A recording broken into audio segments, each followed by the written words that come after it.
avec des fers torsadés permettant d'accrocher les laisses des chiens, sans qu'ils soient trop près, sans que cela déclenche des bagarres, et qu'ils puissent attendre leur maître. Paul aime bien cet œil droit. Tandis que j'entre pour la célébration de la messe, il s'assied à sa place, avec l'air d'être, depuis toujours, le gardien de ce lieu sacré. Le curé monte en chair et se lance dans sermon. J'ai la conviction qu'il s'adresse plus particulièrement à moi et à ce qui elle m'arrive avec ce bracelet. Tout ce que l'homme possède, poursuit le prêcheur, lui vient de Dieu. Toute grâce excellente et tout don parfait descendent d'en haut, du placeux des lumières, clé lequel il n'y a ni changement, ni ombre de variation. Plus il avance dans son raisonnement, plus je sens monter en moi une sorte de crise de paranoïa. Il termine en soulignant qu'il est important que Dieu donne à chacun ce dont il a besoin, conformément à son propre plan. Le désir de posséder ce que Dieu a donné à l'un d'autre est, par définition, contraire au dessein du Créateur restant dans le livre.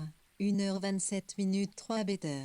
L'envie porte en elle l'aspiration de l'homme à réaliser sa propre volonté sans tenir compte de celle de Dieu. Dans cette opposition brutale, ce péché devient la cause principale de la cruauté, de la violence et, finalement, de la destruction de l'homme. Je sors de l'église avec la conviction effrayante que tout le monde sait, maintenant, que j'ai ramassé ce bijou et que, depuis une semaine, je le garde avec moi, au lieu de le restituer à ceux qui mènent l'enquête. Ce geste idiot se métamorphose, jour après jour, en cauchemar. C'est d'autant plus stupide qu'objectivement, je n'en ai rien fait de ce bracelet, tant restant dans le livre. 1h26 3, serait-ce la puissance du mot disparaître qui vient percuter mon inconscient, revenu chez moi, suivi par mon chien, je vais directement dans ma chambre. Allongé dans mon lit, l'objet entre mes mains, je le montre à Paul qui, le con adhérent comme hurle friandise, entreprend de le croquer. Je lui explique que ce n'est pas ridé, mais il reste indifférent à mes paroles et veut absolument jouer avec moi à ce nouveau jeu. Tout ce qu'il peut transformer en jouet est toujours le bienvenu. Cette réaction me rassure. Il y a quelque chose, dans ce bijou, qui me fait du bien, c'est son poids de réalité. Le mot disparition est certainement très important en restant dans le livre. 1h26 38% dans cet épisode de ma vie, mais l'auréole diamant avec lesquels un joaillier l'a écrit l'emporte sur le concept d'Ori Image Tobin a été fasciné, toute cette semaine, par la prolifération de ces choses qui n'existent pas, qui ne sont que purs fantasmes, dont les gens remplissent la vacuité de leur existence, qui n'est plus qu'un mirage. J'ai été bien bête de ne pas donner le bijou au lieutenant de gendarmerie. J'aurais pu, par ce simple geste, me débarrasser de ce fil qui me relie encore à mes semblables. Ça me plaît de devenir une sorte d'Alceste en jupon qui n'aspire qu'à rompre en visière à tout le genre humain, tant restant dans le livre. 1h25 3-9 p. Je les vois, tous, avec leurs casques et leurs visières, à l'abri de leurs petits secrets, de leurs médiocres trahisons. Mon besoin de briser ce lien n'a fait que croître. Il va falloir que j'affronte ce qui a déclenché ma fuite, ou n'était-ce que la goutte qui m'a fait déborder. Je dois me forcer à travailler là-dessus car il est clair que j'en porte les stigmates. Tous ces gens cherchent maintenant l'héroïne de cette série dont le titre serait Disparition, la star de cette aventure. Je finis par me demander si j'ai le droit de la renvoyer à son triste néant, de la maintenir dans son anonymat. Il est un peu tard pour me peau, et ce genre de questions. Rapporter le bracelet maintenant, tant restant dans le livre. 1h25 39%. Je les vois, tous, avec leurs casques et leurs visières, à l'abri de leurs petits secrets, de leurs médiocres trahisons. Mon besoin de briser ce lien n'a fait que croître. Il va falloir que j'affronte ce qui a déclenché ma fuite, ou n'était-ce que la goutte qui m'a fait déborder. Je dois me forcer à travailler là-dessus car il est clair que j'en porte les stigmates. Tous ces gens cherchent maintenant l'héroïne de cette série dont le titre serait Disparition, la star de cette aventure. Je finis par me demander si j'ai le droit de la renvoyer à son triste néant, de la maintenir dans son anonymat. On est un peu tard pour me poser ce genre de questions. Rapporter le bracelet maintenant, tant restant dans le livre. 1h25 Ninédéis 4IV. Une semaine après, alors que la voiture C11e même a disparu, se serait allée au-devant de bien des soupçons. En attendant, une fois que j'aurai coupé toute communication, ce qui m'intéresse, c'est de savoir si les choses vont remonter jusqu'à moi alors que je fais tout pour les empêcher de m'atteindre. Il y a cette force mystérieuse dans la réalité dont on ne parvient pas à se soustraire complètement. C'est ce que j'aime plus particulièrement dans les thrillers, ce sentiment de se faire sans arrêt talonner dans une réalité inexorable, à laquelle on croyait pouvoir échapper, et qui réussit à triompher, y compris, de notre imagination. Temps restant entame le livre. 1h26, nous n'avons pas réussi à rattraper le retard de la journée. Il est près de 18h, quand nous démarrons, avec Paul, notre deuxième promenade dominicale. Il se met à grogner. J'en cherche la cause et je découvre qu'une voiture noire s'égarait devant chéri, puis je ne l'ai pas entendu approcher. Un homme en sort, j'ai un mouvement de recul, mais il lève les mains comme un soldat qui rendrait les armes et se présente comme étant journaliste à Paris-Normandie, ce qui me rassure, mais a aussi le don de m'exaspérer. Voilà que la presse s'y met, maintenant, ça manquait. L'homme ajoute, y était venu me voir dans cette même maison, il y a temps restant clan le livre. 1h25 40,0 quelques années, qu'il n'est pas critique littéraire, mais dirige la rubrique des faits divers. Je le regarde de plus près, son visage me dit quelque chose. Avec un sparadrap sur le nez, des lunettes noires et un chapeau, il pourrait avoir des faux airs de Jack-Nicole III dans Chinatown. Je lui explique que c'est, pour moi, l'heure de promener mon chien. Il insiste, sous prétexte qu'à la gendarmerie, on lui a dit que c'était moi qui avais signalé le véhicule abandonné, à partir duquel les réseaux sociaux se sont mis à broder sur une disparition. Comme il se souvient que c'est un des thèmes favoris de RRC, S-Roman, il espère passer que cela pourra lui ouvrir certaines pistes pour son enquête. Je me mets en marche comme s'il n'était pas là, mais voilà qu'il me suit. Je trouve son attitude insupportable, je garde mon sang-froid et lui dis, le plus polinain du monde, je préférerais pouvoir me promener sans lui. Il finit par être retourné à sa voiture. Avant d'y entrer, il me lance d'hommage. La disparition, c'est quand même un phénomène passionnant. Tous ces milliers de gens qu'on ne retrouve jamais, et moins ils réapparaissent, plus cela passionne le public. Regardez l'affaire du pont de Hesse-Gonnet, si j'arrive à découvrir quelque chose, n'importe quoi, il est sûr que j'aurai la une. C'est vrai que la disparition de Dupont de Ligonnès est fascinante. Nul doute que si ce rouletabilleux avait eu des informations sérieuses sur ce sujet, je lui aurais proposé de nous accompagner pour en savoir plus. Mais quel rapport ? Une Clio qui apparaît le lundi et disparaît à la fin de la semaine ? En quoi cela pourrait-il ressembler à l'histoire d'un homme qui a massacré toute sa famille et réussi à s'évaporer sans laisser la moindre trace ? Il faut vraiment que les gens n'aient rien à faire pour que ce non-événement suscite des milliers de messages tant restant dans le livre. 1h24 40 et finissent entre les mains du responsable de la rubrique des faits divers du journal local.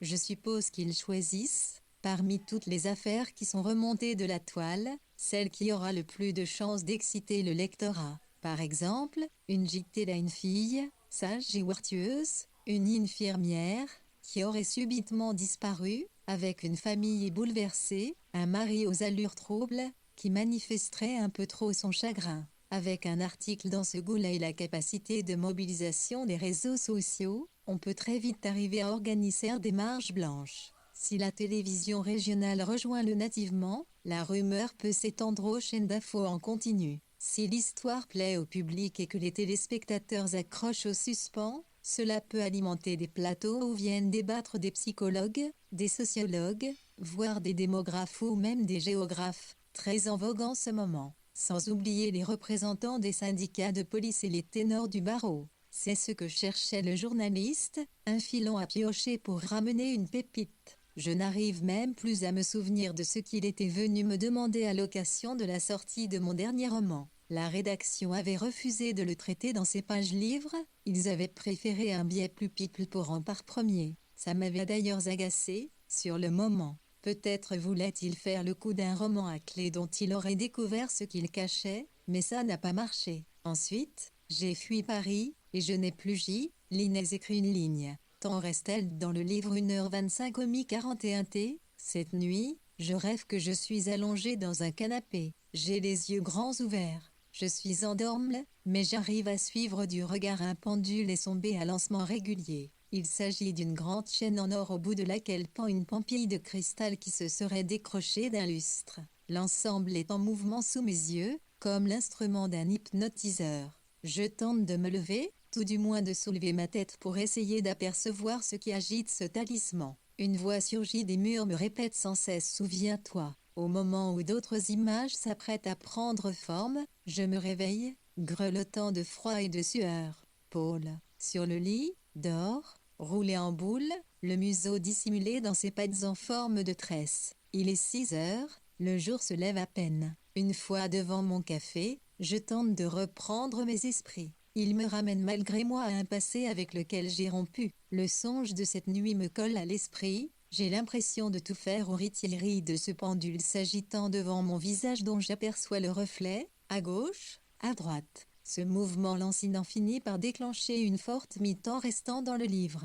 1h22 42 pour 100 graines. J'espère qu'elle va s'estomper, car je ne me vois pas supporter cette douleur stridente toute la journée. Je n'ai jamais pratiqué l'hypnose, je suis certaine qu'aucun mesmer, aussi doué soit-il, parviendrait à prendre un tel assentlement sur moi qu'il me ferait dormir sur ordre.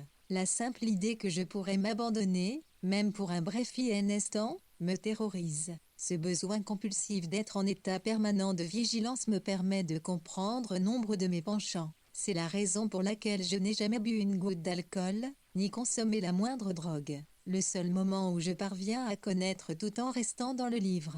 1h22 42 les vertiges, toutes les ivresses, c'est lorsque j'écris. Si, à cet instant, quelqu'un me demandait pourquoi j'ai renoncé à cette passion qui m'apportait tant de plaisir, comme ça, d'un seul coup, d'une manière aussi radicale, je serais incapable de lui répondre. Il y a, entre ce moment de mon existence et moi, comme un vide, un trou dans ma mémoire. Dès que je tente de réparer cette amnésie, elle laisse la place à une anxiété, pas une angoisse, non, la sensation concrète que quelqu'un me traque en permanence, m'observe dans les angles morts, disparaît. Puis cet ennemi invisible n'a pas de nom, pas de visage et lorsque, comme cette nuit, il revient, je me dis que je vais enfin le reconnaître, mais je me réveille avant d'avoir pu distinguer la moindre forme. J'ai quitté Paris pour échapper à cette sensation de danger imminent qui me hantait. J'avais consulté, à l'époque, mais les réponses restaient vagues et approximatives. Il y était question de stress, de choc post-traumatique. À mes yeux, la question qui se pose est beaucoup plus simple. Il y a quelqu'un de bien réel, pas un être fantasmatique, qui a fait une tiltion dans ma vie et qui m'a mise gravement en danger. Là, parution, il y a 8 jours, du panneau danger en rive, la temps restante dame le livre, il y a 21 minutes présence de cette voiture qui surgit, puis se volatilise, m'a conforté dans mon désir de me couper de tout. Ou bien, c'est peut-être mon envie impérieuse de rompre qui a fait apparaître ce panneau et cette voiture comme un mirage dans le désert de ma nouvelle vie. Impossible pour moi de dire si ça va dans un sens ou dans l'autre. Nul doute qu'il s'est passé quelque chose, il y a 5 ans, qui m'a convaincu de prendre la fuite, imaginant que personne ne pourrait venir me chercher ici. Il tombe un doux crachin de printemps. Paul déteste la pluie, elle le coupe de ses odeurs favorites. La poste est assez loin en restant d'Anne, le livre. 1h20 4, de la maison. J'arrive juste au moment où s'ouvrent les portes de ce joli bâtiment de briques qui me rappelle le jouet que j'avais reçu, un jour, au pied du sapin. Une jolie petite maison de bois qui m'a permis de jouer à la postière durant des années. J'ai appris, depuis sa visite, que le postier s'appelle Albert. Je lui montre la pile des recommandés que je souhaite expédier. Il regarde chaque enveloppe avec intérêt et finit par conclure alors, c'est le grand ménage. Comme je vous comprends, il en a marre de cette prison électronique où on veut nous enfermer. En plus, c'est à nous, les béagnards, de payer. Temps restant d'Harry, le livre, il y va main 43%. Albert est persuadé que les gens sont en train de perdre la boule et que pour ceux qui résistent encore, ça ne va pas tarder. Selon lui, les gens crèvent de leur solitude, ils ont cru que tous ces appareils pour, soi-disant, communiquer leur permettent fait de faire des rencontres, d'être moins isolés, mais ce ne sont que miroirs aux aloès, et, en fin de compte, tout ce qu'ils font, c'est construire des murs entre eux. Pour conclure, il me montre la une de Paris-Normandie qui résonne comme une preuve à l'appui de sa démonstration. Temps restant d'Anne, le livre, 1h minimum 44, 0 vous avez vu, tout le monde ne veut plus qu'une chose, fuir sa vie, Quitte à la perdre, je vois une grande photo d'une jeune femme, plutôt jolie, et à côté, une autre image, plus petite, avec le panneau et la clip, et quelqu'un, probablement moi, qui entre à moitié. Au-dessus, un titre en grosses lettres sur 5 colonnes, La disparue de Dozulé. La maison de la presse vient, elle aussi, d'ouvrir. Les Paris-Normandie sont en piles à côté de l'entrée. Je salue poliment la dame tient la caisse et j'en prends un exemplaire en essayant de garder l'air le plus distant possible. Nous remontons vers la maison, temps restant dans le livre.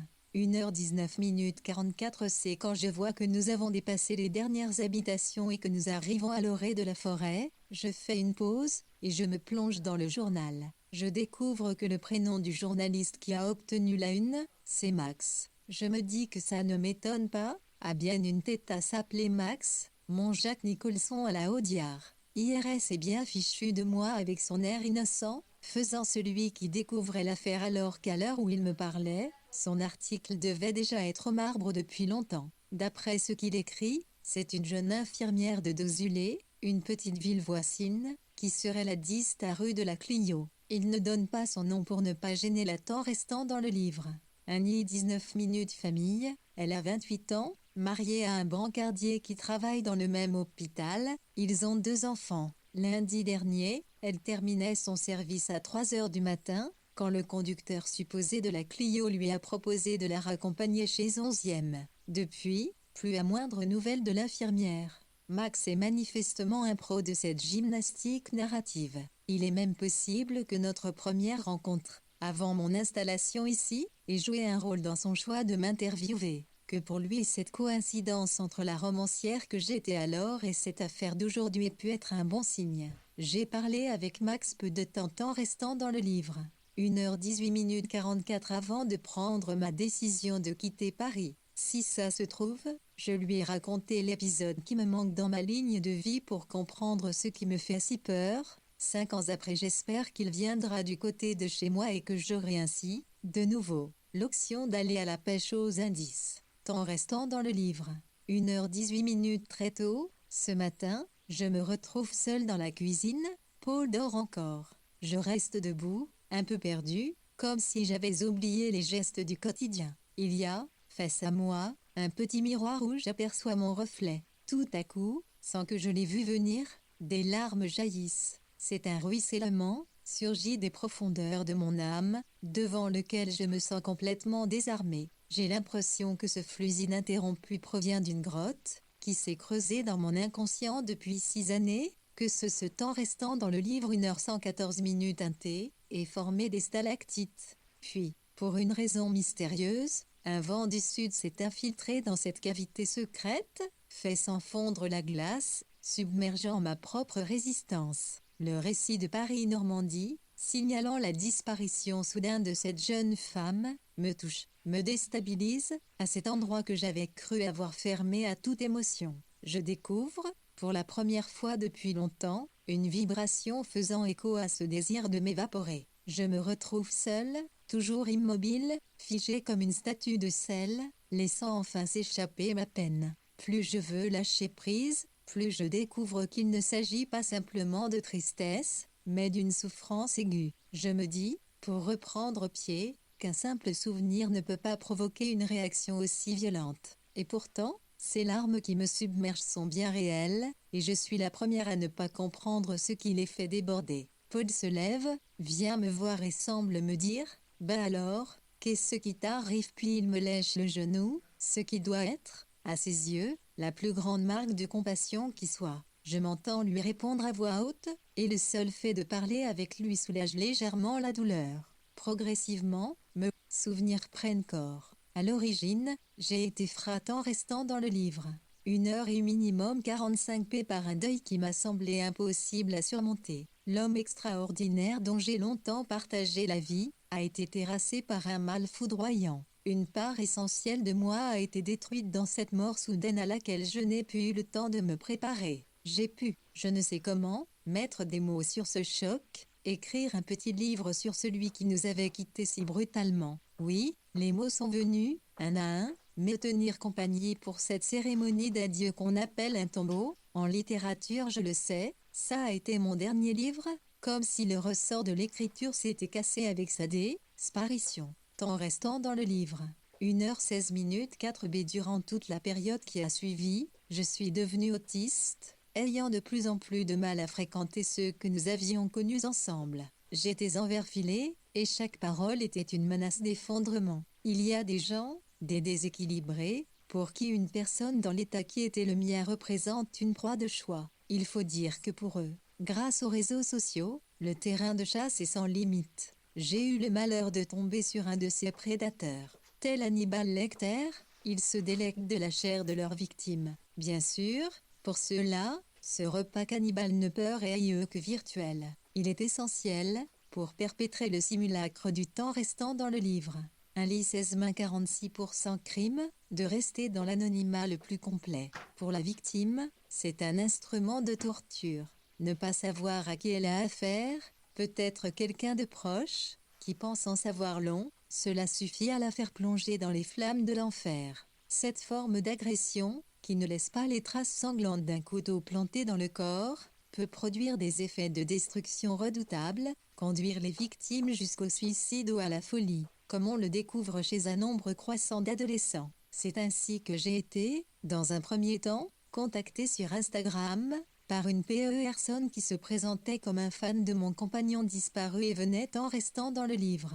1h16 minutes 46% me présenter ses plus sincères condoléances. J'évitais, comme toujours, de répondre, mais il revenait à la charge avec des détails de ma vie que je peinais à être seul à connaître. Bizarrement, ses propos coïncidaient souvent avec le livre que j'étais en train d'écrire sur mon amour disparu, comme si cet inconnu avait eu un moyen de m'espionner. Les choses n'ont pas tardé à dégénérer comme s'il avait su disposer de peu de temps pour accomplir sa monstruosité. Il devint rapidement l'incarnation d'une bestialité immonde qui me sautait à la gorge avec ses mots, ses phrases et, bientôt, sa voix. J'ai pensé d'abord que ma façon de percevoir cette menace venait en restant dans le livre. 1h15 minutes 47% hors de l'absence de préparation au deuil qui me frappait, que ça finirait par passer. J'espérais que le délire paranoïaque allait s'estomper.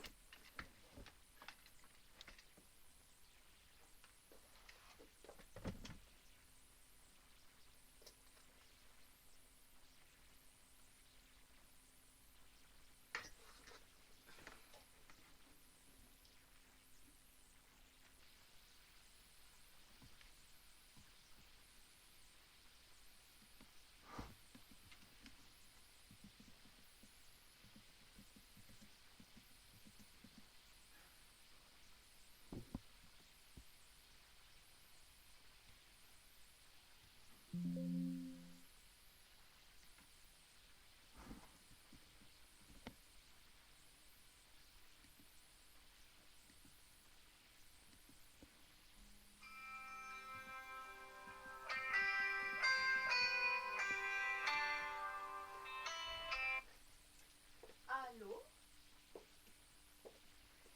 Bonjour, bonjour. Euh, J'avais le manteau sur les épaules, donc je me découvre. Hein. J'allais sortir. Hein.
frappait, que ça finirait par passer. J'espérais que le délire paranoïaque allait s'estomper, diminuer en intensité. Rien n'y a fait, je n'ai réussi à refermer ce souvenir angoissant que par la fuite et par une amnésie locale, comme si l'oubli pouvait être réduit à un simple trou dans la mémoire. Mais le rideau s'est redéchiré et je suis aujourd'hui face à lui, aussi désemparé qu'à cette époque-là. Ma psy m'avait demandé de travailler sur les raisons de cette véritable paralysie face à la menace. Vouloir quitter Paris, arrêter d'écrire, c'était beaucoup, pour quelqu'un qui était, pour la prétend restante dame le livre.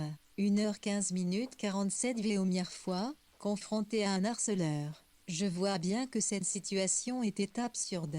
Un homme, que je ne connaissais pas, était parvenu à se mettre en relation avec moi. C'est une période où j'en crois assez beaucoup, sans doute trop. Une fois qu'il m'a harponné, il s'est mis à m'insulter, à me charger de tous les maux de la terre. J'étais sidéré, comme cloué au sol. Comment savoir à qui j'avais affaire? J'essayais d'en faire le portrait robot. Tout ce qu'il disait était toujours déformé, destiné à me nuire et à agir comme un poison lent, mais cela était déjà si courant sur la toile que je ne me protégeais pas suffisamment. L'inconnu a fini par trouver mon numéro en restant dans le livre.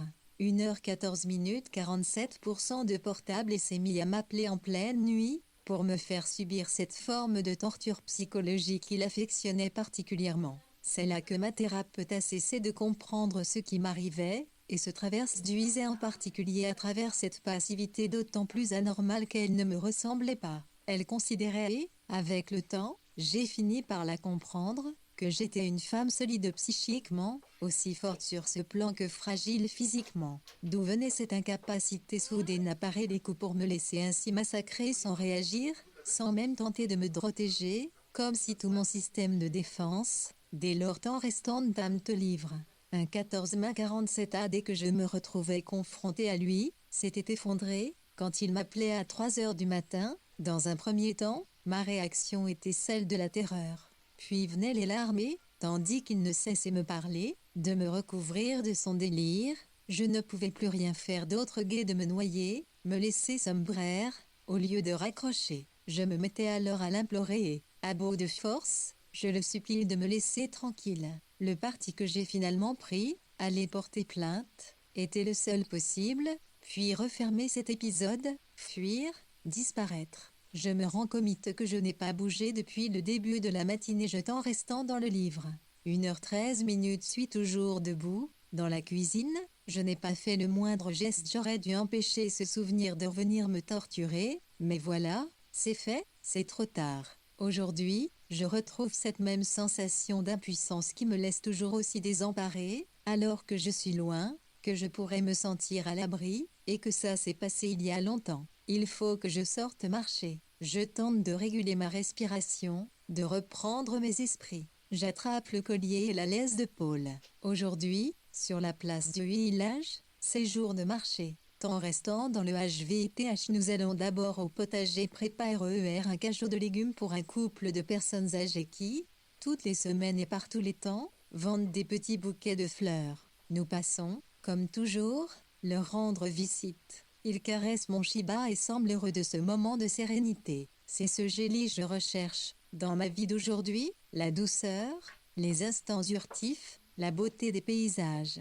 Déposer dans mon esprit des taches de couleur pastel, fuir à tout prix la noirceur de ce monde qui fait et défait tout dans un seul mouvement, qui décide du droit de vie ou de mort de n'importe qui sans attendre qu'une vérité puisse voir le jour.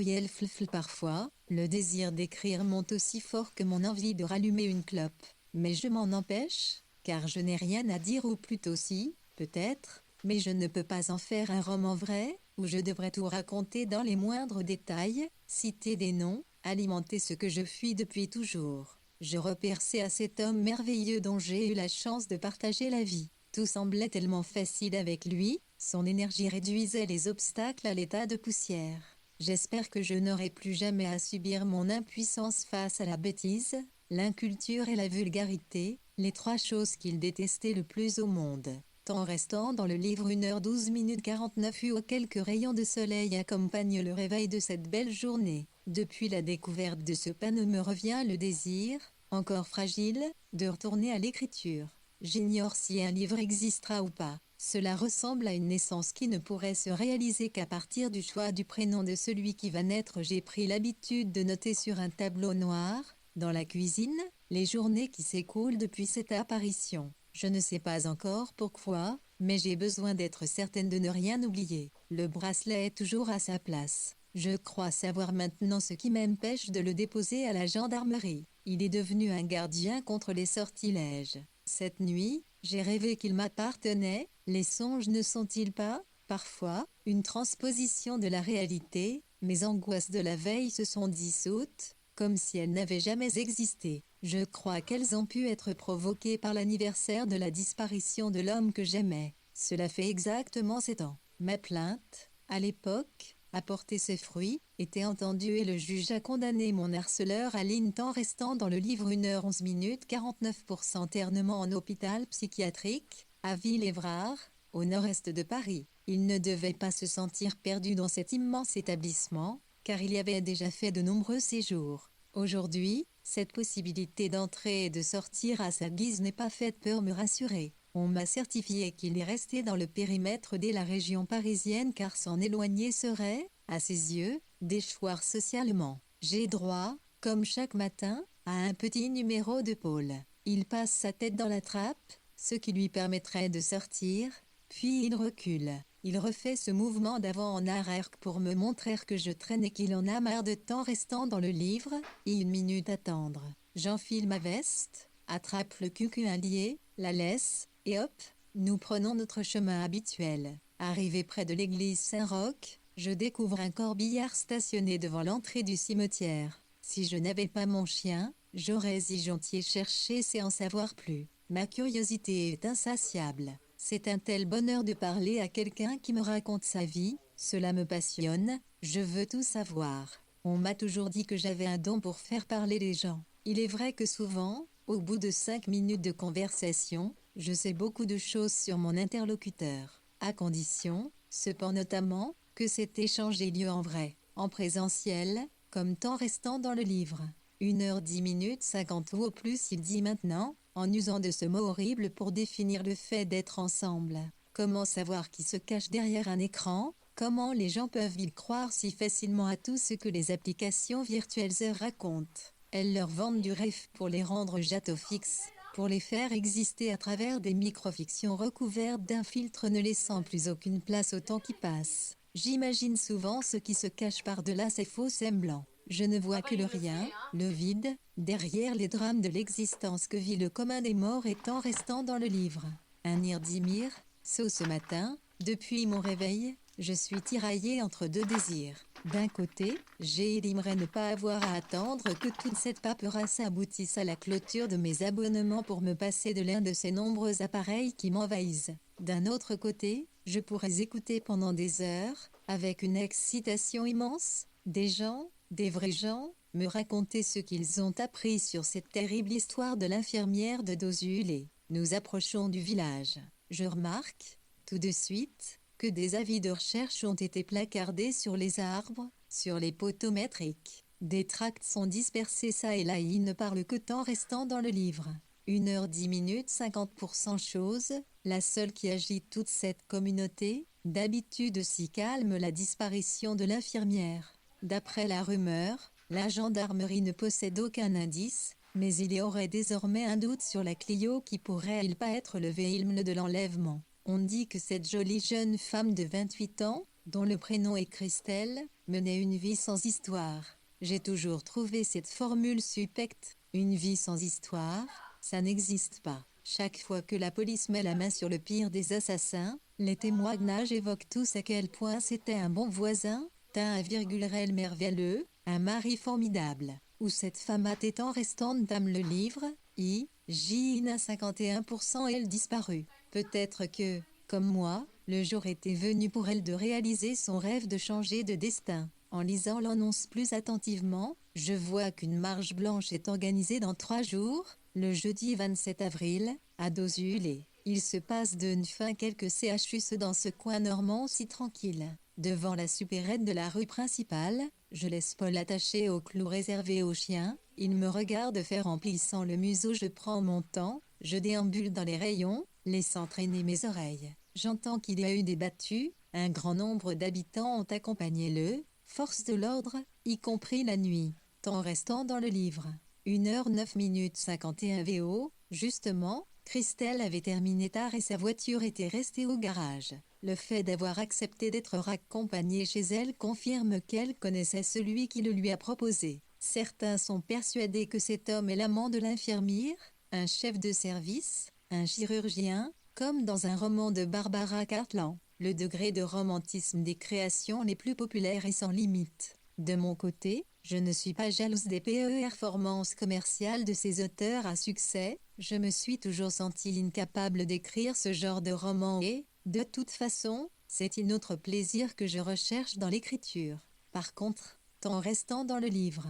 1h08 51 0,0 Quand je me compare à Christelle, je me dis que c'est incroyable le nombre de gens qui se mobilisent pour la retrouver après seulement une semaine, alors que moi, après 5 années sans donner de nouvelles, je compte sur les doigts d'une main le nombre de ceux qui ont cherché à en recevoir. Disparaître est peut-être un privilège dont sont exclus ceux qui ont des vies prévisibles et encadrées. On a dit, jeune et jolie infirmière, mariée avec 2 enfants. Une telle personne est visible et repérable à chaque minute de sa vie. Elle n'a pas le droit de disparaître, à moins de transgresser toutes les règles du quotidien, de se laisser aller à un romantisme tant restant dans le livre 1h08 52 Harry échevelé ou de se faire assassiner par un monstre sanguinaire. En général, j'ai un bon instinct en matière de faits divers. Je n'ai pas du tout l'impression que cette femme ait été tuée. Bien sûr, on peut toujours tomber sur un serial killer, mais statistiquement, ça doit être assez rare, ce qui n'empêche pas l'imaginaire collectif d'en créer à l'appel. Je doute que l'infirmière de Dozulé soit tombée, à 3h du matin, sortant de l'hôpital, sur Dexter au volant de sa Clio, ou qu'on la retrouvera morte chez elle, sous une dalle de béton. Je penche plutôt pour une autre hypothèse. Amant la jolie Christelle, surnannée par sa vie professionnelle, déçue par sa vie conjugale, temps restant dans le livre. 1h07 52% a voulu, comme moi, se retrouver seule, libérée. Elle a craqué et je suis convaincue qu'elle finira par réapparaître, trop désespérée de ne pas pouvoir revoir ses enfants aujourd'hui, c'est mon anniversaire. J'ai pris l'habitude de passer cette journée cloîtrée dans le silence le plus absolu et de n'adresser la parole à personne, sauf à Paul, bien sûr, qui n'y est pour rien. Mais dès le début, les choses ne se déroulent pas comme je l'aurais souhaité. Je reconnais, à travers les rideaux, la voiture du lieutenant. Son attitude a légèrement changé. Il est moins affable, reste debout sans même accepter le café que je lui propose. Il a cherché à me joindre mais je ne réponds en restant dans le livre.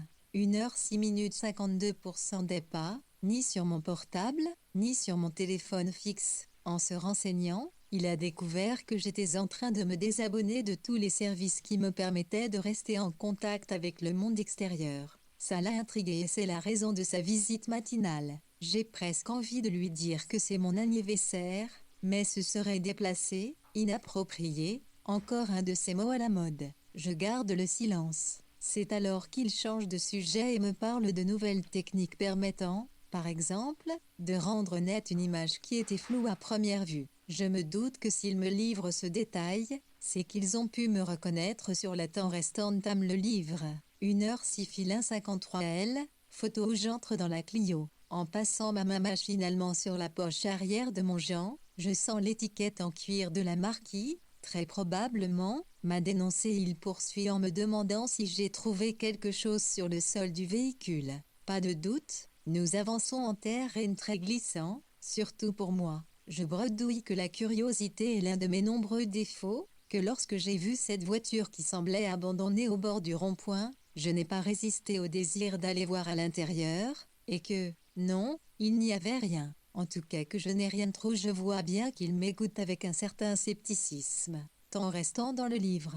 1h, minimum en repartant, il me lance avec une pointe de nonchalance: passez me voir à la gendarmerie, quand vous aurez un moment. J'aimerais qu'on reprenne précisément votre déposition. Rien ne peut m'angoisser plus que ce genre de phrase. J'ai l'impression d'avoir mis le doigt dans un piège, d'être dans la seringue comme disent les malfrats. Durant tout cet entretien, j'ai eu la sensation que chaque son qui sortait de ma bouche sonnait faux. Je dis à Paul qui me regarde fixement: j'ai été mauvaise, n'est-ce pas? Partageant mon désarroi, H enfouit son museau entre ses deux pattes. Je ne peux pas continuer à improviser comme je le temps restant dans le livre. 1h05 53% fait, je vais droit dans le mur. À l'avenir, je dois tout préparer avec minutie, envisager toutes les possibilités, afin de ne pas être prise de court ou à contre-pied. Lors de la promenade, j'essaie de rassembler mes esprits. L'idée de me rendre au village m'intéresse, je suis devenue si sensible aux vibrations des autres que si les gens parlent dans mon dos ou s'ils ont des doutes à mon sujet, je le percevrai. Il faut que je me calme. Après tout, personne ne va aller me soupçonner d'avoir assassiné l'infirmière. Ce qui est en jeu dans les questions soulevées par le gendarme, c'est l'image qu'on peut se faire de moi. Je ne suis pas quelqu'un de cohérent. Ce que je fais, les pensées en restant dans le livre. 1h05 53% 1, qui sous-tendent mes actions, ne sont pas habituelles, je ne suis pas comme les autres et ça se voit. Je rêve pourtant d'être à l'opposé de tout cela, aussi normal et banal que possible, sans le moindre grain de folie, me fondre dans la main, devenir invisible. Je me trouve maintenant devant 3 objets qui devraient être sans histoire. Un panneau indicateur, une voiture et un bracelet. Quelqu'un de normal ne devrait même pas y penser. En quoi cela pourrait-il me concerner? C'est justement ce qui ne tourne pas rond, cette angoisse que ça provoque en moi, mais ce qui me rassure, c'est qu'en fait, tout le monde s'y intéresse, personne ne trouve de lien quelconque entre la disparition de l'infirmière et la présence de ces 3 éléments, sauf moi qui ai fini par alerter le gendarme. Au point où j'en suis, la seule solution est de revoir ma déposition afin de dissiper les malentendus. Le faire le jour même de sa visite serait une maladresse de plus et, pour un anniversaire, ce ne serait vraiment pas un cadeau. Je regarde les vitrines à la recherche de ce que je pourrais m'offrir. Finalement, je m'arrête devant la boutique d'un bourlier à l'ancienne. Je découvre un magnifique collier pour chien qui irait si bien à la rousseur de Paul. Voilà, pour mon anniversaire, je ne peux qu'offrir un cadeau à mon chien. Va falloir aussi que je me concentre sur l'histoire de Christelle car, s'il s'agit véritablement d'un crime, je ne peux pas me permettre de traiter les soupçons soulevés par mes déclarations comme des vétignes. En réalité, c'est l'article de Max qui a créé la confusion entre les 2 affaires. La grande photo de Christelle est, à côté, toute petite et floue, celle où j'entre dans la Clio. Avec le recul, ce rapprochement m'apparaît dénué de tout fondement. D'ailleurs, rien dans son reportage n'éclaire l'heure sur le rapport qui pourrait exister entre les 2 faits, tant restant dans le livre. 54% était-ce son idée de lier les 2 photos ou est-ce la gendarmerie qui le lui a suggéré? Il faudra aussi que je pense à lui demander pourquoi c'est lui, chargé des faits divers, qui m'avait été envoyé à l'époque et non un journaliste littéraire. J'aimerais également parler d'un autre article qu'il a écrit sur les faux souvenirs et la mémoire induite. Les doutes exprimés par Freud, au début de ses travaux sur cette catégorie de mémoire, avaient déclenché la polémique. Plus tard, dans les années 1970, en remettant en cause la valeur juridique des récits fondés sur des souvenirs anciens. La possibilité qu'un psy parvienne à insérer telle ou telle phrase en restant dans le livre 1h03 55% f. Nom de souvenir est un sujet qui revient à la mode avec le questionnement sur l'imprescriptibilité des crimes sexuels comme le viol ou l'inceste. Ce doit être le flair du journaliste. Au moment où je m'approche de la maison de la presse, je le vois en sortir et se diriger vers moi. Il me propose de prendre un café. Nous entrons dans cette merveilleuse boulangerie à l'ancienne, qui a su garder un coin salon de thé semblant sorti d'un roman de Flaubert. Il est content de m'avoir croisé car il avait l'intention de me rendre visite pour me montrer quelque chose. Je le vois sortir un vieux papier chiffonné rangé dans son carnet de notes. Il voulait me le temps restant dans le livre. 1h02 et renseigne entré depuis longtemps, mais l'occasion ne s'est pas présentée. En dépliant la feuille, je reconnais l'écriture au style agité, avec des caractères qui partent en tous les sens. Il s'agit d'une lettre adressée par mon harceleur au journaliste. Je constate tout de suite le caractère authentique de ce document. Les graffitis de l'auteur sont toujours agrémentés de dessins représentant les positions et ouest et nord, sud, comme si la lettre devait pouvoir être repérée par un GPS imaginaire. Max m'explique qu'il a reçu cette lettre, calomnieuse à mon égard, Au moment de la sortie de mon dernier livre, on savait bien vu qu'il s'agissait de la missive d'un temps restant dans le livre. 1h02 SS 113 Fouet n'y avait prêté aucune attention. Il s'était, cependant, promis de me la montrer, ne serait-ce que pour me mettre au courant. Et là, il me propose de la garder. Surtout pas, je lui réponds en repoussant ce torchon. Vous n'avez rien de plus agréable à m'offrir? Il me répond qu'il peut m'en dire plus sur la disparition de Christelle et voit, à ma réaction, que le sujet m'intéresse. La mobilisation de la population autour de cette disparition a été forte. Le métier exercé par l'héroïne de cette histoire y est pour beaucoup. Nombreux sont ceux qui réclameraient vengeance si on découvrait qu'un monstre est à l'origine de ce drame. Plusieurs pistes sont suivies par la police judiciaire qui a le dossier en main. Il y a même une sorte de réincarnation de Maigret qu'on a sorti du placard pour aider les enquêteurs. Il n'écarte aucune hypothèse. Ainsi, la Clio, qui était apparue un moment comme le véhicule ayant servi à l'enlèvement et qui a ensuite mystérieusement disparu des radars, est redevenue le centre de leur cogitation. On ignore où elle est, mais les enquêteurs de la police scientifique ont eu le temps de repérer, sous le siège avant droit, les traces d'un objet qui serait tombé sur le tapis et qu'on n'a pas retrouvé. Je fais mon possible pour qu'il ne puisse pas mesurer mon trouble.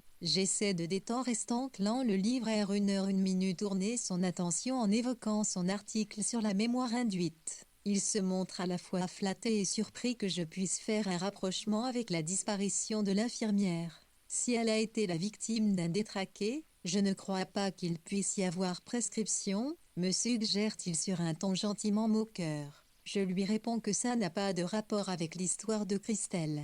C'est plutôt moi qui me suis reconnue en lisant son article. Je lui décris les phénomènes étranges qui m'arrivent parfois depuis que je suis sortie de réanimation. C'était au moment de notre première rencontre. Depuis, je suis parfois confrontée en restant dans le livre.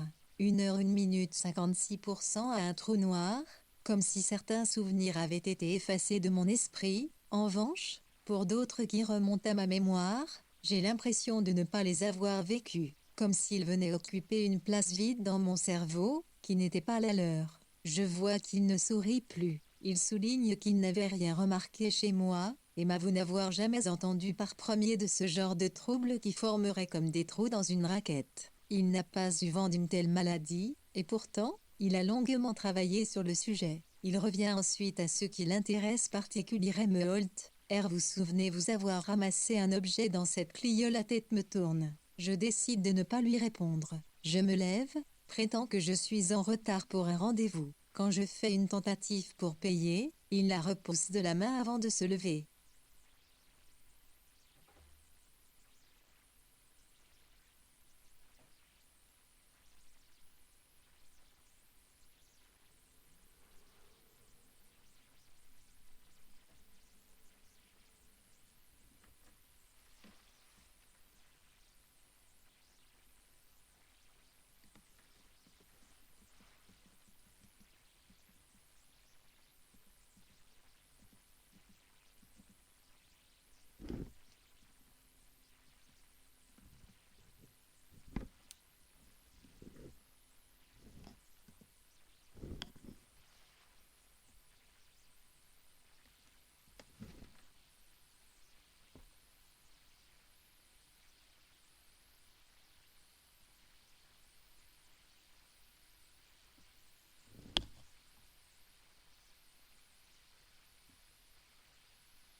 Pourtant, il a longuement travaillé sur le sujet. Il revient ensuite à ce qui l'intéresse particulièrement. Holt, vous souvenez vous avoir ramassé un objet dans cette Clio? La tête me tourne. Je décide de ne pas lui répondre. Je me lève, prétends que je suis en retard pour un rendez-vous. Quand je fais une tentative pour payer, Il la repousse de la main avant de se lever et de me saluer. Il me faut respirer tout l'air frais des environs, afin de récupérer et de reprendre mon souffle. Paul tire sur sa laisse comme pour vérifier la solidité de son nouveau collier. TAI le CCE7, R qui déraille. Cette conversation avec le journaliste fait remonter dans mon esprit et dans ma gorge tout ce que j'avais réussi à effacer. Les agressions constantes du faux avaient eu raison de ma résistance. Parfois, au cœur de mon séjour en réanimation, son visage apparaissait pour me signifier l'instant de ma mort, au point qu'il avait fini par l'incarner. Il a su trouver la faille à travers laquelle son pseudo-mot restant dans le livre. 1h0 5. Folichisme d'être malfaisant s'est engouffré. Au terme de ses raisonnements, il parvenait à m'embrouiller au point de me rendre illégitime à moi-même. Je finissais par ne plus me voir qu'à travers son délire. Un fou paranoïaque peut-il avoir le pouvoir de massacrer la victime par la seule force de sa folie et de ses mots? C'est à partir de cette expérience limite que je n'ai plus trouvé de sens à ma vie, pas plus qu'à l'écriture. À quoi bon continuer d'écrire? Les phrases, celles que l'on prononce, comme celles que l'on écrit, deviennent des armes de destructivité massive. Elles ne nous servent plus qu'à proférer des réquisites, dont le but est, de plus en plus, de nous étrangler. En restant dans le livre. 59 minutes 57 00 1111 peut toujours appeler ça la libération de la parole, mais au fur et à mesure que les mouvements d'émancipation prennent le pouvoir, une seule dénonciation, jetée comme ça, en pâture, à des médias complaisants, suffit à condamner à une mort sociale n'importe qui, surtout quand la justice ne peut plus agir, qu'elle est prescrite. Par exemple, Dieu sait pourtant comme je crois au bienfait de toutes les formes de libération des opprimés. Est-ce une fatalité si ça se termine toujours en boucherie? Qui aurait pu imaginer, au moment de l'essor d'Internet, quand il permettait à des chercheurs de communiquer entre eux, à travers le monde, de travailler en temps restant dans le livre. 59 minutes 58 degrés il humble pour le bien de tous, qu'il finirait là devenir cet instrument de torture. La vérité se mêle au mensonge. C'est devenu la règle. Dans l'écriture, c'est pareil. Un romancier raconte ce qu'il croit avoir vécu, mais en fait, rien n'est plus fuyant que les souvenirs dont il reconstitue sa vérité. Contrairement à la justice, la littérature ne prétend pas être en mesure d'établir quoi que ce soit, en son âme et conscience. Cette question de la liberté absolue qu'exige la création ne sera jamais tranchée. Je me rends compte, en rentrant, que je n'ai même pas pensé à fermer la porte à clé. Tout en caresse, ANT la tête de Paul, j'admire le cuir fauve de son nouveau temps restant dans le livre. 58 minutes, 4 collier, une pièce unique pour un chien unique. Je fais chauffer de peau dans la bouilloire et sors de sa boîte un sachet de thé noir. J'ouvre le placard où je range les tasses, j'en ai 1000 fois trop, mais je ne peux pas résister dès qu'il y a une brocante dans le coin, j'en achète de nouvelles, les plus anciennes et les plus kitsch possibles. En attrapant un mu au fond du placard, je retrouve un autre vieux paquet de cigarettes qui devait traîner là depuis mon déménagement. Je le prends, je sors une clope, je la respire, bien sûr, je l'allume à l'aide du feu de la gazinière. J'aspire la première bouffée depuis plus de 5 ans, j'en avais oublié le goût. La tête me tourne aussitôt, je m'attends restant dans le livre. 58 minutes 58, je tire une deuxième fois et je finis par la passer sous l'eau du robinet. Quelle amère expérience, moi qui en rêvais. Ma tasse de thé est brûlante, comme l'est mon esprit. Paul pousse de petits grognements, j'ai l'impression d'entendre des grinces menus de parquet en provenance du grenier. Je monte pieds nus à l'éranger. Paul me suit. Au fond du couloir, une petite porte donne sur quelques marches qui mènent dans cette partie de la maison où je ne vais jamais. C'est rempli de cartons de livres, les miens, de vieux albums de famille, d'objets chinés. Il y a quelqu'un, tant restant dans l'aura. Au minimum depuis que je parle aussi peu, lorsque cela m'arrive, j'ai l'impression que ma voix ne m'appartient plus. Seul le silence répond à ma question. Je monte les quelques marches conduisant au grenier avec précaution, je sens à nouveau mon cœur qui s'emballe. Le soleil pénètre les 2 fenêtres pareilles à 2 hublots d'une cabine de paquebot. Non, il n'y a personne. Peut-être une souris téméraire qui viendrait affronter Paul. En balayant la pièce du regard, j'aperçois, posé sur le sol, un objet qui scintille. Je m'agenouille pour le saisir du bout des doigts. C'est le bracelet que j'avais cru laisser sur la table de nuit en restant dans le livre. 57 minutes 59%. Elle ne cherche même pas à me l'expliquer.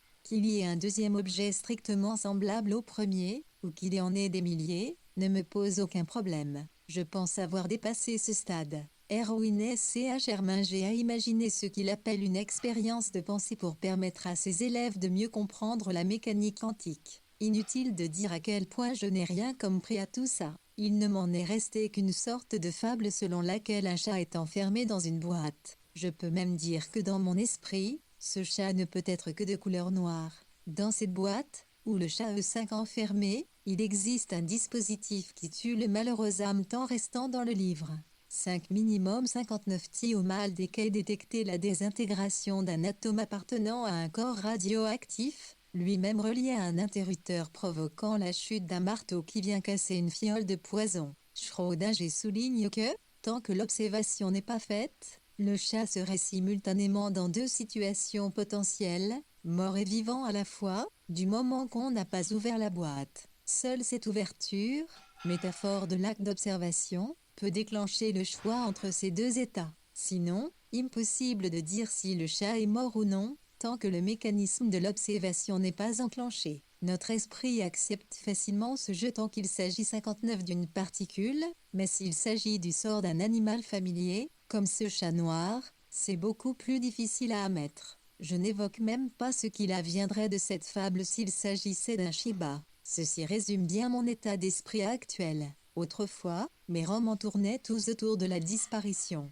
Il y était question de relations, de dialogue avec des personnes disparues. Sous ma plume, le lien avec les défunts pouvait se rétablir. Il s'agissait de la possibilité de les faire réapparaître, alors que pour y parvenir, j'acceptais d'engager ma propre disparition. Il y avait bien là une tricherie car ma supposée disparition n'était rare restant dans le livre. 56 in 6 à 0, 0 qu'une métaphore de celle du romancier qui s'efface pour mieux observer autour de lui, alors que la mort de celui que j'évoquais était, elle, bien réelle. Aujourd'hui, je tourne toujours autour de ce thème, mais ce n'est plus la mort qui est en question. Mes nouveaux disparus sont ceux qui ont décidé de changer de vie. Avec tout ça, je n'ai pas pensé à surveiller Paul. Le voilà qui a profité des circonstances pour attraper le bijou dans sa gueule et se précipiter ventre à terre vers le premier étage. Je le suis aussi vite que possible, mais quand j'arrive à le rejoindre enfin dans la chambre, il est déjà là. Je le trouve assis sur ses pattes arrière et me jette un regard narquois, l'air de dire « Moi, la théorie des quanta, voilà ce que j'en fais. » Le bijou est là, sur ma table de nuit, je le prends afin de vérifier si Paul y a laissé un peu de bave. Rien. Je me mets alors à chercher partout, sous le lit, dans les coins, sur les chaises et les fauteuils. Toujours rien. Juste Paul qui me regarde, ironique. Je n'ai pas vu le temps passer, il est déjà l'heure de la 6e promenade de monsieur. Au moment de sortir, je vois arriver une Peugeot 403 grise qui s'arrête devant chez nous. 13 années 1970. En sort un homme de court plan assez forte, avec un chapeau et une pipe. Je ne peux en restant dans le livre. 55 minutes 60%.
un chapeau et une pipe, je ne peux en restant dans le livre.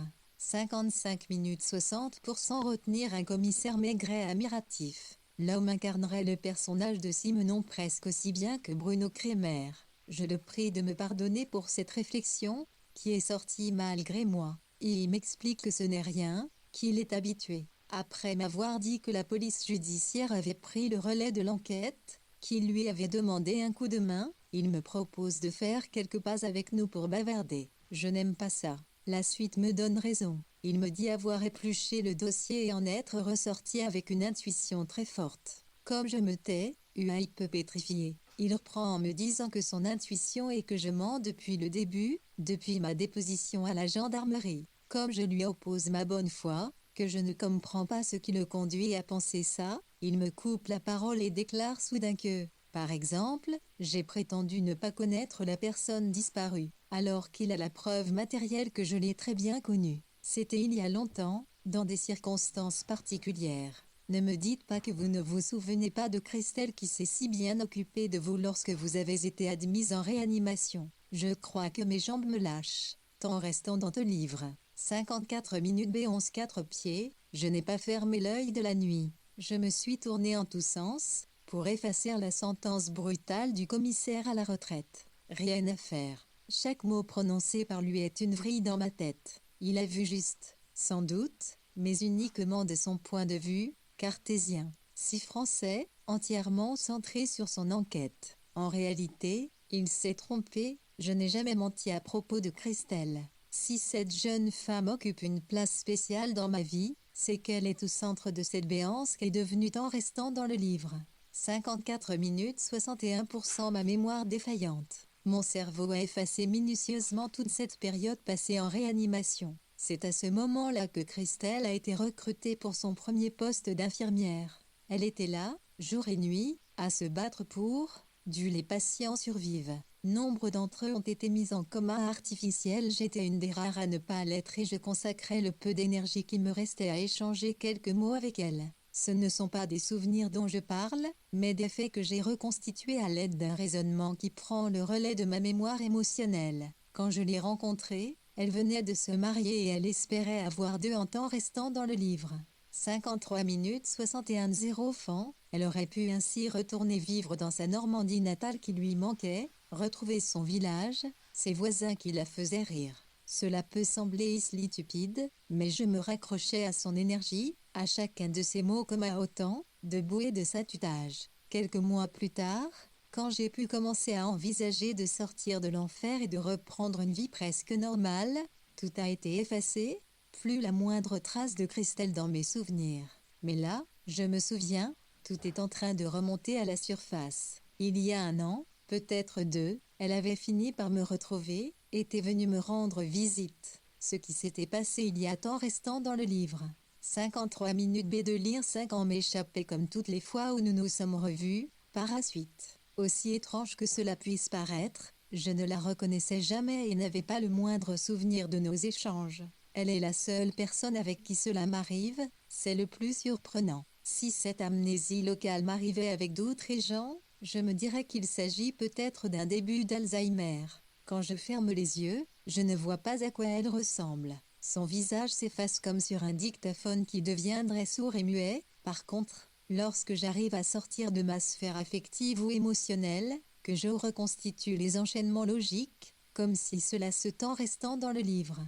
52 minutes 62% passaient dans un laboratoire, je parviens, tant bien que mal, à rétablir les événements. Pourtant, quand j'ai vu sa photo en une du journal local, je ne l'ai pas reconnue. J'imagine que la période récente a été difficile à vivre pour elle. L'hôpital déborde de patients contaminés par les innombrables variants du virus. Christelle ne cesse de faire des heures supplémentaires. Sa vie conjugale, qui se passait plutôt bien jusque-là, est en train de se fissurer. Elle est tombée amoureuse de son chef de service, une passion dévorante qui a réduit encore plus sa capacité à récupérer. Elle est dépassée par les événements restants dans le livre.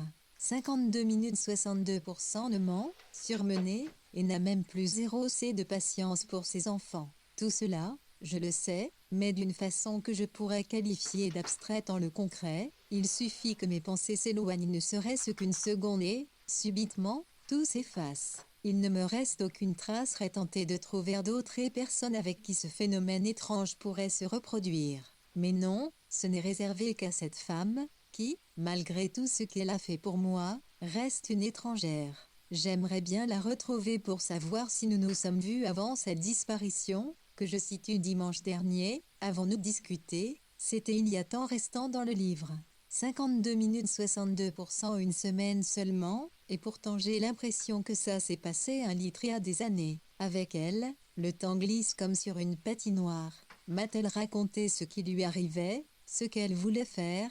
Je me dis que si elle était toujours portée disparue, jamais l'ex-commissaire ne m'aurait parlé de façon aussi brutale. Je ne sais pas pourquoi je pense à ça et peut-être, moi aussi, des intuitions. Si l'infirmière, telle Pomponnette, est rentrée au bercail, je ne vois qu'une personne, au village, qui pourrait m'en dire plus, mon journaliste de Paris-Normandie. Je décide de rassembler mes forces et, même si quelqu'un ose me dit que je fais une bêtise, je ne peux pas m'empêcher d'essayer d'en savoir plus. Cette fois-ci, Paul m'attendra à la maison. L'antenne locale du journal est en pleine ébullition, mais les portes sont soigneusement fermées et on n'entend pas les échanges téléphoniques qui ne sont faits que de chuchotements. Par-dessus ses lunettes, Max me lance alors vous avez du nez, il me prend par le bras pour m'inviter à m'asseoir. Je découvre qu'il y a, posée sur son bureau, une maquette de la une du lendemain. C'est celle de demain, il me répond vous savez lire à l'envers? Oui, ça part au marbre temps restant dans le livre, si minimum je l'ai à l'entendre, à observer son manège, j'ai l'impression qu'il pense que je suis au courant de tout. Il ajoute, en me regardant cette fois par-dessous ses lunettes, qu'il m'a vu, la veille, en train de bavarder avec le détective privé. Oui, l'ancien commissaire, je réagis à out de suite en précisant que ce n'était pas le soir, mais en fin d'après-midi, à l'heure de la promenade de Paul. Il me demande de tenir ma langue jusqu'à la sortie du quotidien du lendemain. Qu'à va faire Bohème, conclut-il. L'infirmière est bien rentrée à la messe, on est à demander GTAS pendant 24 heures, le temps de retrouver son temps restant dans le livre. 50 minutes Marie et ses enfants sans être bousculés à l'effervescence médiatique, pour pas dire à l'hystérie.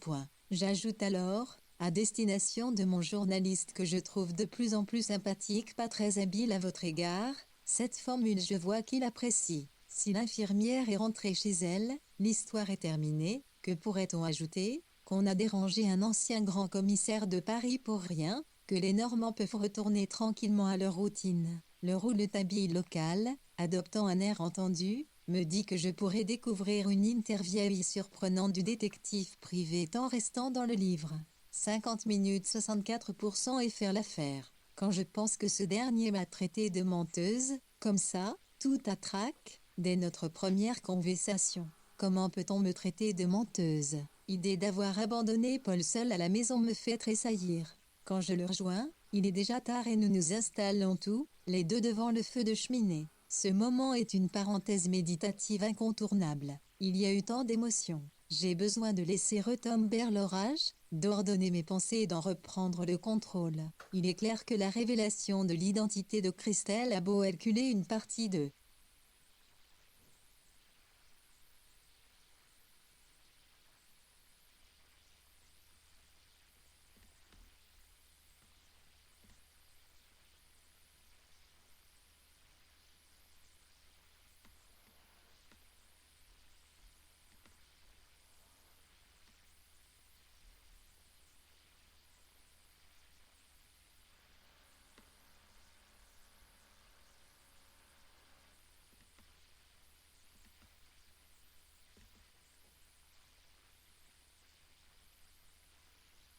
devant le feu de cheminée. Ce moment est une parenthèse méditative incontournable. Il y a eu tant d'émotions. J'ai besoin de laisser retomber l'orage, d'ordonner mes pensées et d'en reprendre le contrôle. Il est clair que la révélation de l'identité de Christelle a beau calculer une partie de ma mémoire troublée. J'ai la sensation d'avoir dépassé une zone de nuages et de turbulences, durant laquelle je ne voyais plus rien, et que la procédure d'atterrissage va commencer. Le paysage apparaît soudain, tout va me revenir, je ne sais pas si ça me plaît, mais c'est excitant. Une image précise se dessine. Je suis allongé sur le trottoir. J'ai du mal à respirer. Il se forme un attroupement. Un homme prend la situation en main. Il est médecin. Un appel est passé aux pompiers qui ne tardent pas à arriver et à me transporter à l'hôpital.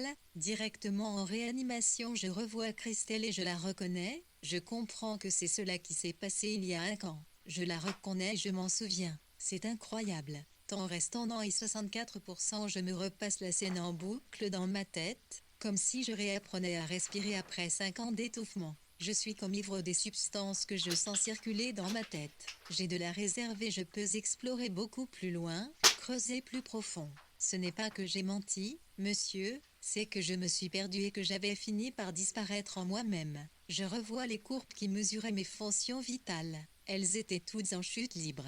La fonction cardiaque n'opérait presque plus, la fonction respiratoire était dans le même état, tout le reste était à mettre à la hisse. Pas de doute, j'étais en train de mourir. Parmi les produits qu'on me perfusait, il y en avait un, manque de chance, auquel j'étais allergique et j'ai fait un choc anaphylactique qui comprimait mon cerveau. Je commence à comprendre pourquoi j'ai préféré effacer tout ça. Je profite de ce moment de clairvoyance pour tenter de retrouver ce véhicule roulant à toute allure qui m'avait percuté et jeté sur ce trottoir, quasi morte. Remontent alors les guides de mon éducation. Une phrase les résume: il faut apprendre à devenir invisible, on ne peut s'épanouir que dans la discrétion. Cesser d'apparaître permet d'abdiquer devant la vulgarité d'une volonté de toute puissance. On m'a appris, restant dans le livre 48 minutes 65% en restant dans le livre. 48 minutes haine et de démence. C'est ce qui a été à l'origine de ma descente aux enfers. Aujourd'hui, j'arrive, pour la première fois, à me le représenter sous des dehors plus cocasses. Il a opéré en moi à la manière de Freddy Krueger. Ce personnage terrifiant, s'introduisant dans le cerveau des adolescents qui hurlaient dans la salle de cinéma dès qu'il apparaissait sur l'écran, faisait toujours irruption au moment de s'endormir. La seule méthode pour lutter contre lui était de rester éveillé aussi longtemps que possible. Je n'ai pas réussi à tenir face à mon harceleur. Dès que j'allais m'endormir ou me laisser aller à rêve, il surgissait dans mon esprit et je me réveillais en surtemps restant dans les livres, à cette mi-oiseau. J'ai fini par perdre complètement le sommeil, ce qui a détraqué toutes mes fonctions vitales qui n'avaient plus aucun garde-fou. Mon cerveau s'était déconnecté. Les souvenirs perdus me reviennent, maintenant, par vaguer, bien que je sois face au feu de cheminée, c'est la mer dont j'entends les ressacs. Mon harceleur ne me fait plus peur, peu à peu, chaque trait de son visage se dessine. Il n'est plus cette boule d'angoisse nichée au plus profond de mon ventre, sous les anxiolytiques. Je suis, maintenant, face à moi-même, et je vais devoir essayer de comprendre ce qui s'est passé depuis en restant dans le livre 4 minimum 66%. Et le premier jour, c'est-à-dire le lundi 15 avril, ce que j'ai fait et dans quel but. En restant dans le livre 46 minutes W durant toute la nuit, je garde les yeux grands ouverts et scrute obstinément le plafond. La peur de m'endormir est revenue, la même terreur qu'il y a 5 ans, la crainte de voir le visage de mon harceleur dans mon sommeil, d'entendre sa voix me traiter de menteuse, de dissimulatrice. Est-ce la phrase du détective me disant, lui aussi, que je mentais, qui a ravivé ses blessures? Le passé refait peu à peu surface, le jour de l'accident, le masque sur mon visage, stand dans le livre. 46 le couloir de l'hôpital et puis plus rien, si ce n'est, de nouveau, ce nœud qui vient serrer ma trachée. L'aube glisse sous les rideaux. Trop tard pour couper une barrette de Lexomil, il ne faut pas que je retombe là-dedans. Durant mes années de thérapie, ma psy, qui était une femme extraordinaire, m'avait dit un jour cette phrase: l'imaginaire est bien plus terrible que le réel. Assise sur mon lit, j'attrape de Doliprane, j'ai mal à la tête. Je trouve Paul allongé de tout son long.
cette phrase: l'imaginaire est bien plus terrible que le réel. Assise sur mon lit, j'attrape de Doliprane, j'ai mal à la tête. Je trouve Paul allongé de tout son long sur sa couche, une espèce d'édredon acheté une fortune dans une brocante. Il fait mine de ne pas bouger, je me blottis par terre près de lui et je lui masse le dos. Il relève son museau en poussant des petits grognements de bonheur. Lorsque je descends dans la cuisine, il m'emboîte le pas. Un café pour moi, des croquettes pour lui, une douche et en route. Il fait si doux, j'entends au loin la cloche de Saint-Roch qui sonne l'heure de la messe. J'ai envie d'aller m'y asseoir durant 1 heure pour chasser les images de la nuit. Au cœur de la fraîcheur des pierres, dans ce lieu qui fut restauré grâce à ma grand-mère, à l'époque où elle était mère de ce petit village, je retre, uve le calme. C'est là, assise sur un banc de bois, dans cette tendre en riant, le livre 46 minutes 67% crypte de la taille d'un jouet, que j'aime me recueillir et penser à elle, à son visage, à son sourire qui me rassurait. Sa tombe se trouve dans le petit cimetière derrière l'église. Je sens que Paul ralentit, il a compris que j'allais bientôt l'accrocher à un des grands clous de fonte installés de chaque côté du portail. Autour de lui, il y a 3 autres chiens, il fait celui qui ne les voit même pas. Au moment où je glisse à bande de sa laisse à la chevillette, il se couche sur la pierre en me tournant le dos. Qu'avons-nous à faire de mieux, en ce moment, que de vénérer le saint homme qui a consacré sa vie à soulager les malades atteints par la grande peste, 7 ans restant dans le livre. 45 minutes 67 OA, peste noire, pandémie apparue au Xe siècle, qui a tué en 5 ans 25 millions d'habitants, la moitié de la population de l'Europe d'alors. Les hommes ont toujours aimé les chiens, même les pires d'entre nous ressentaient notamment, eux aussi, de l'affection pour ces animaux. Certains ont voulu les dresser pour qu'ils retrouvent des instincts de prédateurs semblables à ceux de leurs ancêtres, les loups. Quand je regarde Paul dans le fond des yeux, je frémis en y pensant. Il y a du monde, ce matin, à l'église, les seules places libres sont au premier rang. Je respire un grand coup et j'y m'avance dans le transept, en marchant en restant dans le livre 45 minutes sur la pointe des pieds. Derrière moi, j'entends des grincements de chaussures trop neuves.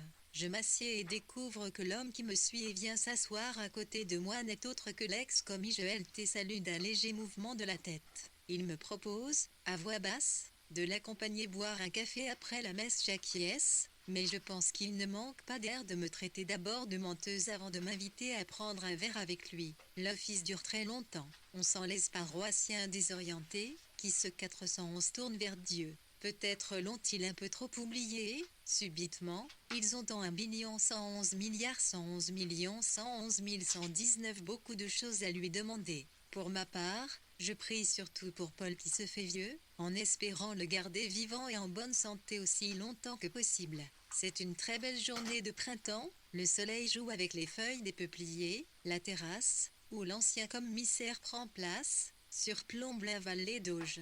Quel dommage d'avoir à part premier de choses désagréables, alors que, comme dans un film de Jean Renoir, nous pourrions écouter des chansons accompagnées par un accordéon. Il me raconte d'emblée qu'il est à la retraite et qu'il fait, du temps à autre, des missions pour un cabinet. Aujourd'hui, temps restant dans le livre 43 minutes 68%, beaucoup de choses à lui demander. Pour ma part, je prie surtout pour Paul qui se fait vieux, en espérant le garder vivant et en bonne santé aussi longtemps que possible. C'est une très belle journée de printemps.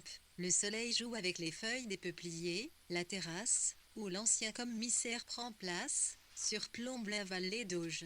Quel dommage d'avoir à part premier de choses désagréables, alors que, comme dans un film de Jean Renoir, nous pourrions écouter des chansons accompagnées par un accordéon. Il me raconte d'emblée qu'il est à la retraite et qu'il fait, des temps à autre, de missions pour un cabinet. Aujourd'hui, temps restant dans le livre 43 minutes, beaucoup de choses à lui demander. Pour ma part, je prie surtout pour Paul qui se fait vieux, en espérant le garder vivant et en bonne santé aussi longtemps que possible. C'est une très belle journée de printemps, le soleil joue avec les feuilles des peupliers, la terrasse, où l'ancien commissaire a mis en place, surplombe la vallée d'Auge. Quel dommage d'avoir à part premier de choses désagréables, alors que, comme dans un film de Jean Renoir, nous pourrions écouter des chansons accompagnées par un accordéon. Il me raconte d'emblée qu'il est à la retraite et qu'il fait, d'été temps à autre, des missions pour un cabinet. Aujourd'hui, c'est un privé. C'est la raison de sa présence dans cette région qu'il connaît bien. En fait, il n'est pas là pour élucider la disparition de l'infirmière, pas plus, si ça m'intéresse, que pour suivre le fou furieux qui s'est échappé de Ville-Évrard. Je sursaute, il s'est échappé, les questions se bousculent dans ma tête. Comment le connaît-il? Pourquoi l'appelle-t-il le faux furieux? Sait-on où il est? Ses réponses ne sont pas rassurantes. Il a eu affaire à lui, il y a quelques années, parce qu'une femme avait porté plainte contre lui. Elle s'en est sortie de justesse. Temps restant dans le livre. 44 minutes 68%. Je lui dis ne pas comprendre qu'on refuse d'incarcérer ce genre de malade, qu'on se réfugie derrière la psychiatrie et ces maisons de santé qui sont de véritables passoires. Je repense à ces pas que j'ai entendus dans le grenier, à ce bracelet sur le soie, à Paul qui précipitait pour le ramener sur ma table de nuit. Je lui demande, folle d'inquiétude, s'il est possible que cet homme rôde dans la région, s'il aurait pu s'introduire chez moi, en mon absence, si je suis en danger. Un peu gêné, il me répond qu'il ne sait pas où il se trouve. Cette question ne le concerne pas, et tente de me rassurer en me disant qu'en général, ce genre de déséquilibré ne passe pas à l'acte. Je trouve incroyable la désinvolture de ces professionnels du crime. Ils observent, avec la froideur d'entomologistes, ces insectes sous leur microscope, aussi dangereux soient-ils. J'essaie de rassembler mes esprits et finis par lui demander, dans ces conditions, pour quelle raison il est là, devant moi. Sa réponse me sidère. Il est venu pour une seule raison, et cette raison, c'est que quelqu'un est à ma recherche. Si c'est vrai, il n'a pas besoin de faire appel au service d'un détective privé. Il habite dans une maison que j'ai achetée il y a 20 ans, où je venais régulièrement. Certes, j'ai décidé de quitter Paris, mais, depuis, on peut me joindre par tous les moyens. J'en veux pour preuve les obstacles que je rencontre pour me débarrasser de mes abonnements. Sinon, il suffit d'aller faire un tour au village et de demander aux gens, tout le monde vous dira où j'habite. Vous savez, la dame qui est toujours accompagnée d'un chien roux. Le commissaire admet que tout ce que je dis a du sens, mais qu'il n'en est pas moins vrai que la mission pour laquelle on le paie est de me retrouver. Cela peut me sembler absurde, mais il me garantit que c'est la plus stricte vérité. Je n'ai plus qu'une idée en tête, me retrouver seule avec Paul à la maison pour me précipiter sur mon carnet d'adresses et essayer de deviner qui s'amuse à ça. Avant de nous quitter, je fais une dernière tentative, considérant que la partie est trop inégale. Lui sait qui me cherche, alors que moi je l'ignore. Il en convient, mais ajoute ce n'est pas une pari, madame, ce n'est pas un jeu. Qu'est-ce qu'il peut m'agacer, ce bonhomme, avec ses airs sentencieux. Et puis, on a beau être à la retraite, il faut quand même suivre un minimum ce qui se passe autour de vous. Une agression, ce n'est plus anodin, le harcèlement poussé à l'extrême n'est pas anecdotique non plus. La société est entrée dans une révolution des valeurs. On n'accepte plus, en particulier envers les femmes, cette mansuétude qui frôle la condescendance des anciens piliers de l'ordre paternaliste. Je n'ai plus qu'une hâte, me débarrasser de ce type. En décrochant la laisse de Paul coincée sous ma chaise, je lui dis, la voix tremble à rue, je suis majeure et libre de faire ce que je veux, votre démarche est à la limite de l'acceptable. La personne qui me cherche n'a qu'à se débrouiller et vous, je vous interdis de m'approcher. Moi, habituellement si calme, je ne me reconnais pas. Le ciel vire au gris, je marche à vive allure. Paul, avec ses 12 ans, traîne un peu la patte et peine à me suivre. Si je n'avais pas été élevé par des gens qui vous impriment, de façon quasi génétique, l'impératif de tout avaler sans rien dire, d'être ataraxique de la façon la plus naturelle, à cet instant, je me mettrais à hurler si fort qu'on pourrait m'entendre à l'OLR au bout du monde. J'essaie de suivre mon chemin, de marcher droit, mais tout semble se déglinguer dans ma vie. Depuis que j'ai ramassé ce bracelet qui m'a l'air si familier, comme si je le connaissais depuis toujours, je regarde ce mot, écrit avec des brillants, disparaître, et qui, comme ce terme, reflète une multitude de sens. Ce n'est pas la même, l'ose de disparaître simplement parce qu'on a rencontré Satan restant dans le livre 4 minimum mort, ou de disparaître pour effacer sa vie et en commencer une autre, ou encore, disparaître à soi-même, ne plus savoir qui on est, s'oublier, tout oublier. Comme les reflets sur le bracelet qui scintillent, j'en perçois des dizaines, des façons de disparaître, qui finissent, à leur tour, par se mélanger pour devenir si dense qu'est même la lumière en est captive, et qu'on n'y voit plus rien. En fait, cela a peut-être débuté plus tôt, 1 ou 2 semaines avant que la mémoire commence à refaire surface. J'ai eu une intuition, j'ai senti que mon harceleur allait débarquer, ici, en Normandie, pour me persécuter à nouveau. À cette perspective, j'ai vécu dans la terre en restant dans le livre.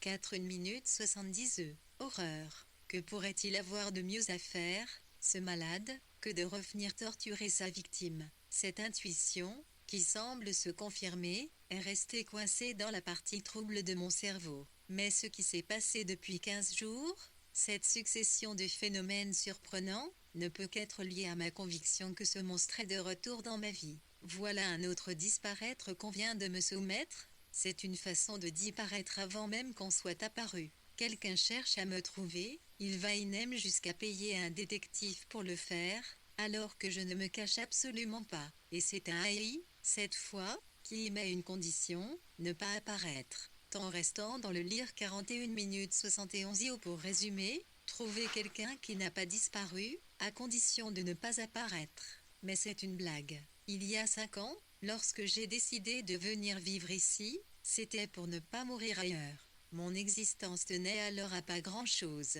En tout cas, c'est ainsi que je le percevais, comme un mur contre lequel j'allais irrémédiablement me fracasser.